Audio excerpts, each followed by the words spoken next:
네, 안녕하세요. 축구생각입니다. 토요일에는 프로토 총 5경기 준비를 해왔고요. EPL과 라리가 경기들로 구성이 되어 있습니다. 그럼 1번 경기부터 말씀을 드리겠습니다. 리즈 대 토트넘의 경기고요. 배당의 세 확률은 국내와 해외 둘 다 비슷한 확률을 보여주고 있습니다.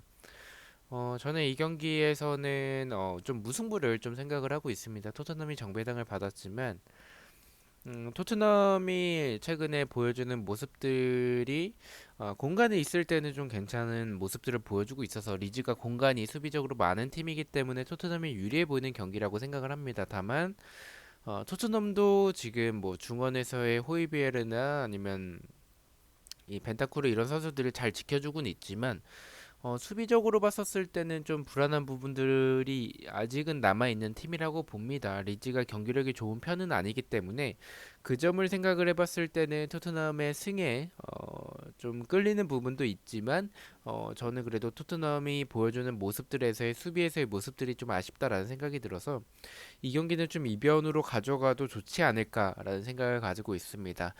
리즈의 무승부를 좀 말씀을 드리고요.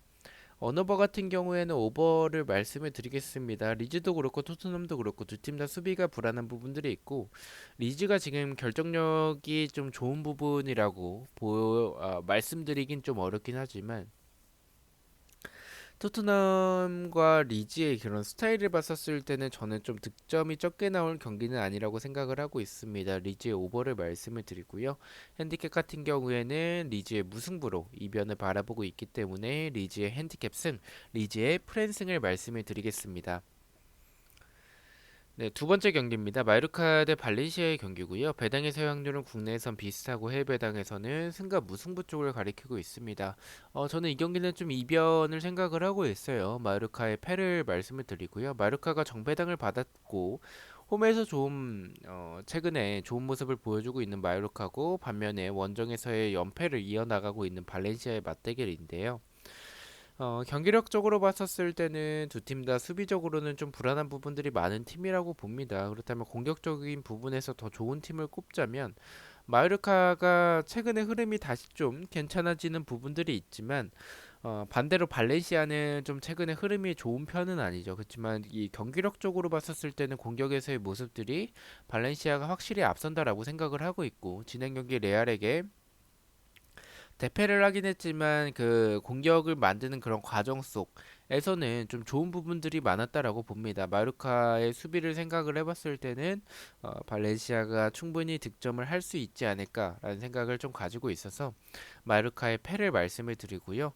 언어버 같은 경우에는 언더가 정배당을 받았습니다. 하지만 역배인 오버를 말씀을 드리겠습니다. 말씀드렸듯이 두 팀 다 수비적으로 불안한 부분들이 있고 마요르카 같은 경우에는 최근에 흐름이 좋아지면서 득점도 좀 터지는 부분들이 있고 발렌시아 같은 경우에는 최근에 흐름이 좋지는 않지만 그래도 득점력 자체가 이번 시즌 나쁜 편이라고 보기는 어렵기 때문에 저는 득점이 많이 나올 수 있는 경기라고 생각을 하고 있습니다. 그래서 역배지만 오버를 말씀을 드리고요. 핸디캡 같은 경우에는 마요르카의 패로 이변을 바라보고 있기 때문에 마요르카의 핸디캡 패배, 발렌시아의 프랜승을 말씀을 드리겠습니다. 3번 경기입니다. 크리스탈 팰리스 대 벌리의 경기고요. 배당에서 확률은 국내 해외 둘 다 승과 무승부 쪽을 가리키고 있습니다. 이 경기도 좀 이변을 생각을 하고 있습니다. 크리스탈 팰리스의 무승부를 말씀을 드리고요. 사실은 크리스탈 팰리스의 패를 좀 생각을 할 정도로 벌리가 보여주는 모습들이 저는 최근의 모습들이 나쁘지 않다라고 생각을 합니다. 다만 크리스탈 팰리스의 배당이 너무 낮게 책정이 됐기 때문에 벌리의 승까지는 안 나올 수도 있겠다라는 생각을 좀 가지고 있습니다. 일단 이 경기를 좀 이변을 바라보는 부분들은 지금 크리스탈 팰리스가 흐름이 그렇게 좋다라고 보긴 어려운데도 불구하고 이렇게 낮은 배당을 받았다라는 점, 크리스탈 팰리스 자체가 도깨비 팀이기 때문에 이렇게 낮은 배당을 받았을 때는 좀 불안하다라는 생각을 좀 지울 수는 없을 것 같고요. 그리고 벌리가 베오스트가 들어오고 나서에 영입되고 나서 크리스 우드가 나가고 이제 베오스트가 들어왔죠. 그래서 저는 전력적으로는 더 플러스가 됐다라고 생각을 하고 있습니다. 그런 부분을 최근에 좋은 흐름, 연승을 이어나가는 흐름에서 보여주고 있다라고 생각을 하고 있고요. 크리스탈 팰리스가 크로스나 세트피스에서의 약한 부분들도 있고 벌리 상대로 라인을 내려서 플레이할 것 같지는 않습니다. 그렇다면 크리스탈 팰리스의 장점이 빠른 역습이나 이 자의 자아를 활용한 그런 공격들이 통하지 않을 가능성도 있다라고 봐요. 그래서 오히려 벌리에게 역습을 당하거나 아니면 크루스나 세트피스에서의 실점이 많은 크리스탈 팰리스 상대로 베우스트가 하나 만들어줄 수 있지 않을까라는 생각이 들어서 이변으로 무승부를 말씀을 드리고요. 언어버 같은 경우에는 언더 쪽을 말씀을 드리겠습니다. 뭐 벌리가 베우스트가 영입이 됐다라고 할지라도 많은 득점을 만들어내는 팀은 아니고 크리스탈 팰리스는 자아에 대한 의존도가 너무 높기 때문에 자아가 터지지 않았을 때는 득점 자체가 안 터지는 경우들도 많기 때문에 저는 득점이 적게 나오는 언더를 말씀을 드리겠습니다. 핸디캡 같은 경우에 제가 무승부로 이변을 바라보고 있어서 크리스탈 팰리스의 핸디캡 패배, 벌리의 프랜승을 말씀을 드리겠습니다. 자, 4번 경기입니다. 맨유 대 와포드의 경기고요. 배당의 사용률은 국내에선 승무 쪽, 해외 배당에서는 승 쪽을 가리키고 있습니다. 이 경기는 맨유의 승으로 말씀을 드리고요. 와포드가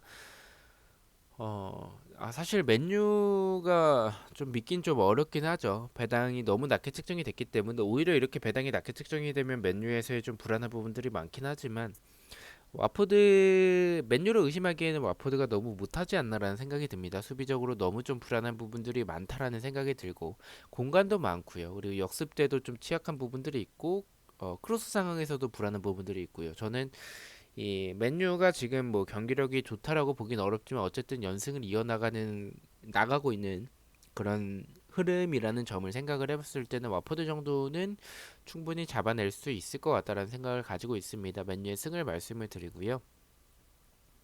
언어버 같은 경우에는 오버를 말씀을 드리겠습니다. 말씀드렸듯이 와포드의 수비를 생각을 해봤을 때는 맨유가 2점 차 이상의 승리까지는 가능할 수 있지 않을까라는 생각을 가지고 있습니다. 그만큼 맨유를 믿기보다는 와포드를 믿는 거죠. 와포드의 경기력을 봤을 때는 맨유가 지금 잘하고 있지는 않은 상황이라 할지라도 저는 좀 득점이 어, 대승을 좀 할 수 있지 않을까라는 생각이 들어서 득점이 많이 나오는 오버를 말씀을 드리고요. 핸디캡 같은 경우에 말씀드렸듯이 맨유의 좀 대승을 바라보고 있기 때문에 맨유의 핸디캡 승, 맨유의 마인승을 말씀을 드리겠습니다. 자, 마지막 경기입니다. 라요 대 레알의 경기고요. 배당의 수확률 국내 해외 둘 다 승패 쪽을 가리키고 있습니다. 라요가 최근에 흐름도 좋지 않고 홈이라고 할지라도 레알과의 그런 경기력 차이가 좀 있습니다. 그리고 레알이 지금 좋은 경기력을 보여주고 있다라고 보기는 어렵지만 라요가 원래 스타일이 공격에 비해서 좀 수비가 아쉬운 모습이었다면 지금 최근에는 공격도 좀 좋지 않은 모습을 보여주고 있다라고 생각을 하고 있습니다. 그렇다면 레알이 좋은 흐름이나 좋은 경기력을 보여주고 있다라고 보기는 어렵지만 라요가 지금 공격도 잘 안 되고 수비적으로도 불안한 부분들이 있어서 레알이 충분히 득점할 가능성이 있지 않을까라는 생각을 가지고 있습니다. 라요의 패를 말씀을 드리고요.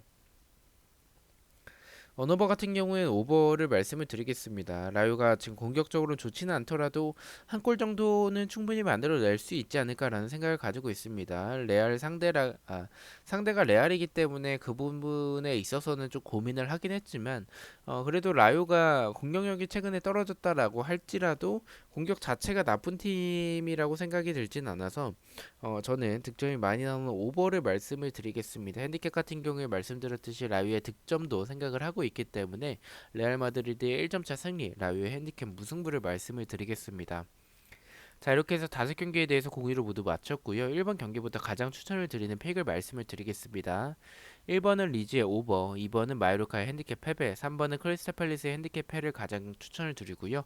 4번은 맨유의 오버, 마지막 5번은 라요의 패를 가장 추천을 드리도록 하겠습니다. 자, 이렇게 5경기 중에서 한 개의 픽을 가져와 봤고요. 부주력 픽입니다. 주력과 고배당 픽은 멤버십 회원분들에게만 공유가 되고 있고 단톡방 참여나 배팅력을 보고 싶으신 분들은 멤버십에 가입을 해주시면 좋을 것 같습니다. 첫 번째는 크리스탈 팰리스의 핸디캡 패배, 두 번째는 맨유의 오버, 세 번째는 라요의 패를 가져가 봤고 4.2배당을 책정을 받았습니다. 저는 또 이제 프로토 경기들로 내일 저녁에 다시 찾아뵙도록 하겠습니다. 시청해주셔서 너무나도 감사드리고 구독과 좋아요 너무나도 감사합니다. 감사합니다.